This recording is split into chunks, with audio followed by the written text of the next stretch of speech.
The 8th generation Toyota Camry. Toyota obviously used a better photographer than me for its stock images, but I also think it's a much more challenging looking car in silver than white. There's a lot going on down the sides, for that diagonal strake to the fake vents at the rear. The front bumper of the XSE model is more aggressive than lesser Camrys. 4 exhaust pipes and a diffuser say sporty. Unfortunately, the driving does not deliver. That is a lot of red leather. Acres of room in the back. It doesn't use exotic, lightweight materials. It doesn't have a clever electric powertrain. But the Toyota Camry is undoubtedly one of the most important cars we'll ever review, if only because Toyota sells so damn many of them. The Camry is now in its 8th generation, and Toyota says this one is sportier and more upscale than Camrys of old. However, after a week with the $32,250 V6 XSE, I'm left with one conclusion: there are evidently an awful lot of car buyers out there who just don't care much about their cars. These days, platforms are out, and architectures, which are more adaptable and less prescriptive, are the hotness. The Kentucky-built Camry is no exception, using Toyota's new global architecture, which also makes up the bones of the most recent Prius. The system specifies how different components are positioned. A specific height seat dictates where the steering wheel and pedals and shifter all go. But it also makes for a lighter and stiffer Camry than before, one with a lower center of gravity that ought to be more enjoyable to drive. As mentioned, our test Camry was a top-of-the-line model. It's one of the cars under consideration for World Car of the Year, for which I'm now a juror, and Toyota evidently felt that the top-spec car would make the best impression. The engine is a new 3.5L naturally aspirated V6, with variable valve timing and direct injection, and it has the ability to run under the Atkinson cycle for better efficiency. It packs a decent punch: 301 horsepower, 224 kilowatts and 267 feet-pounds, 362 Newton-meters, and is more efficient than the previous V6 Camry, with an EPA rating of 26 mpg combined, 22 mpg city, 33 mpg highway. However, both the 2.5L inline 4-cylinder, which starts at $23,495, and the hybrid from $27,800 are both considerably more economical to run in that regard. All Camrys send the power to the front wheels via an 8-speed automatic gearbox designed in-house by Toyota. We've established in plenty of previous car reviews that my driving style in town is not conducive to good fuel economy, and in this case, the car didn't want to give me an easy-to-read MPG figure. Suffice it to say that I doubt I managed to match the EPA's 22 mpg driving in town. Not everyone will love the way it looks. We first saw the new Camry just over a year ago in Detroit, at which time I wrote that it does look sportier and more exciting than what may well have been the last taxi you rode in. While I still stand by that statement, I can't say I'm a big fan of the styling, particularly the XSE version, which gets an aggressive front bumper and a rear with a fake diffuser, plus rocker panel extensions and a rear spoiler on the trunk lid.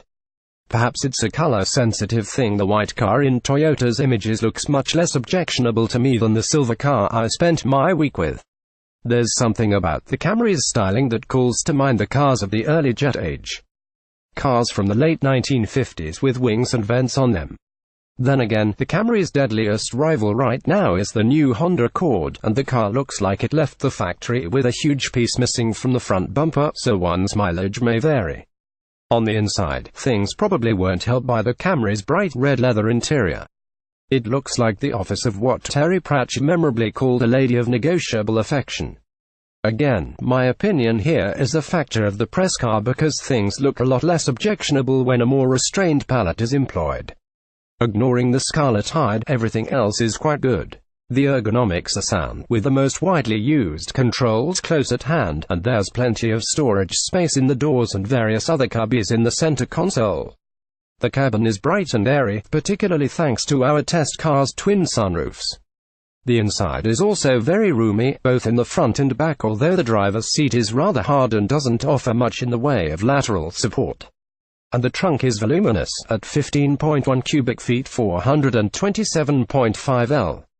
It's a MY2018 car, so it has plenty of technology. Toyota has packed plenty of advanced driver assists and safety systems into the new Camry, and I'm happy to report that most of the features are included as standard equipment rather than being locked up in $1,000 option packages. Toyota's system, called Safety Sense, comprises forward collision warning with pedestrian detection, automatic high-beam headlights, adaptive cruise control, and lane departure alert with steering assist. Additionally, the XLE and XSE cars get some extra features: blind spot monitors, rear cross-traffic alerts, and intelligent clearance sonar, which uses the car's ultrasonic sensors to detect possible obstructions when moving at low speeds. Most of these work well, with the exception of the steering assist part of the lane departure system. Although it would warn me if I drifted out of my lane, I never felt any steering assist helping me out. After the third or fourth attempt at letting the Camry try to steer itself for a couple of seconds ended with me intervening, I gave up trying to test the system or figure out if it used the industry standard interval of 15 seconds before nagging you. The infotainment system, called Entune 3.0, is Toyota's latest. It's built on automotive-grade Linux. Toyota is a big and long-time fan of open-source software.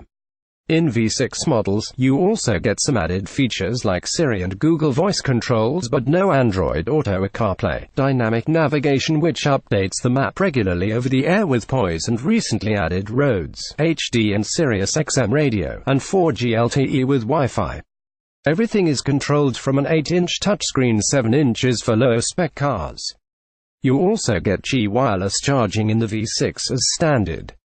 While I'm sure the underlying code in Entune 3.0 is fine, the UI can be confusing at times even after a week. I had no idea how to cancel a navigation route, and the way it renders the map on the infotainment screen can be a little hard to read at times.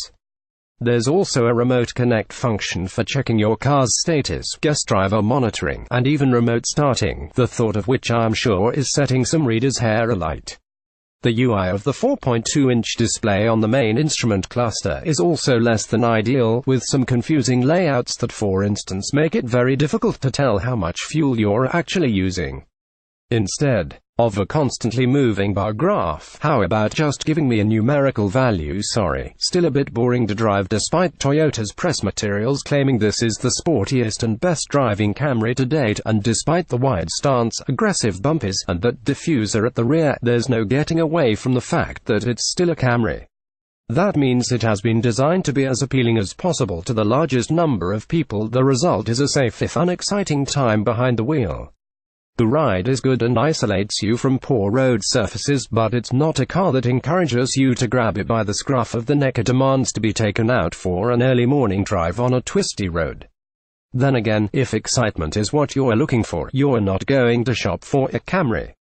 But the sales numbers don't lie. Last year, more than 387,000 Americans bought a new Camry, and there's every reason to believe that in 2018 it's going to be the best-selling car as opposed to truck yet again. Listing image by Toyota.